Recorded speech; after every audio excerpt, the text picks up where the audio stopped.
கர்த்தருக்குள் பிரியமானவர்களே, June 20 Elon G white அம்மையார் அவர்களுடைய மாரநாதா புத்தகம், பக்கம் 341. இன்றைய தியானத்திற்காக தெரிந்து கொள்ளப்பட்ட தலைப்பானது அமெரிக்காவில் தேவனுடைய பிரமாணம் அவமதிக்கப்படல். வசனம் சங்கீதம் 119 அதிகாரம் 126 வசனம். நீதியை செய்ய கர்த்தருக்கு வேலை வந்தது, அவர்கள் உம்முடைய நியாய பிரமாணத்தை மீறினார்கள். ஒரு காலம் வந்து கொண்டிருக்கிறது. அச்சமயத்தில் ஒரு குறிப்பிட்ட தன்மையிலே நமது நாட்டிலே தேவனுடைய பிரமாணம் வெறுமையாக்கப்பட்டுவிடும். நமது நாட்டை ஆள்பவர்கள் சட்ட சபைகளில் சட்டங்கள் இயற்றி ஞாயிறு ஆசரிப்பை நடைமுறைப்படுத்துவார்கள். இவ்வாறாக தேவனுடைய மக்களை மாபெரும் இன்னலுக்கு உள்ளாக்குவார்கள்.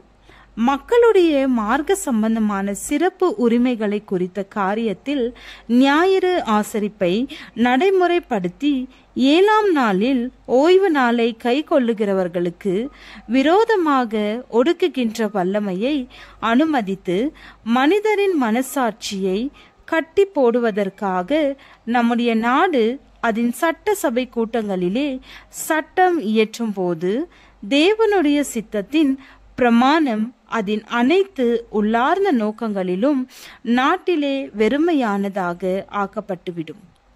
தங்களது சொந்த மனசாட்சியின் கட்டளைகளுக்கு ஏற்றபடி தொழுது கொள்ளவும் சர்வ வல்லவரின் கேடகம் அநேக ஆண்டுகளாக விரிவெல்லையாக மேலே படர்ந்து காக்கப்பட்டதும் இயேசுவின் தூய்மையான மார்க்கத்தின் சேமிப்பின் காப்பாளராக ஆதரவு கொடுத்து அமைக்கப்பட்டதுமான நாடு தனது சட்டமன்ற உறுப்பினர்களால் தேவனுடைய பிரமாணத்திலே குறுக்கிட்டு மாற்றங்களை ஏற்படுத்தி ரோமாபுரியின் மருள விழுகைக்கு உடன்பாடு தெரிவித்து புரொட்டஸ்டன்ட் கொள்கைகளை ஒழித்து கட்டும். அப்பொழுது பாவ மனிதனின் இறுதி வேலை வெளிப்படும். புரொட்டஸ்டன்ட்கள் தங்களது முழு செல்வாக்கையும் சக்தியையும் போப்பு மார்க்கத்தின் ஆதரவிற்காக கொடுப்பார்கள்.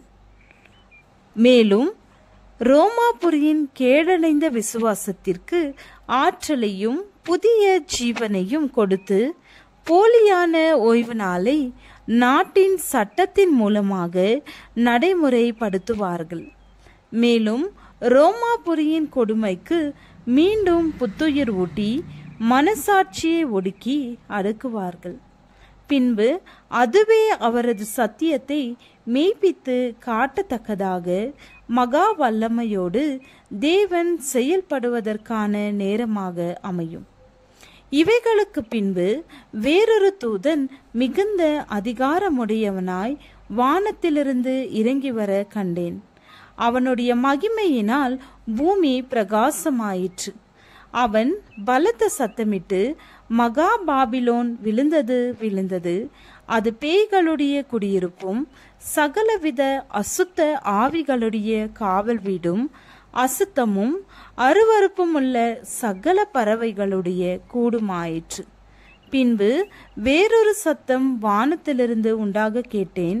அது, என் ஜனங்களே, நீங்கள் அவளுடைய பாவங்களுக்கு உடன்படாமலும் அவளுக்கு நேரிடும் வாதைகளில் அகப்படாமலும் இருக்கும்படிக்கு அவளை விட்டு வெளியே வாருங்கள். அவளுடைய பாவம் வானபரியந்தம் எட்டினது, அவளுடைய அநியாயங்களை தேவன் நினைவு கூர்ந்தார் என்று தீர்க்கதரிசி கூறுகிறார். அவளுடைய பாவங்கள் எப்பொழுது வானபரியந்தம் எட்டுகிறது? தேவனுடைய பிரமாணம் சட்டத்தின் மூலம் வெறுமையானதாக ஆக்கப்படும்போது அவ்வாறு நடக்கும். தேவனுடைய மக்களின் இக்கட்டு நேரம் இந்த வானத்திற்கும் பூமிக்கும் யார் ஆளுநர் என்பதை காட்டும் ஒரு சந்தர்ப்பமாகிறது. அடிமட்டத்தில் இருக்கும் மூலக்கூறுகளை ஒரு சாத்தானிய வல்லமை கிளறிவிடும்போது சத்திய தூது உலகம் முழுவதும் கூறி அறிவிக்கப்படத்தக்கதாக தேவன் தமது மக்களுக்கு வெளிச்சத்தையும் வல்லமையையும் அனுப்புவார். ஜெபம்.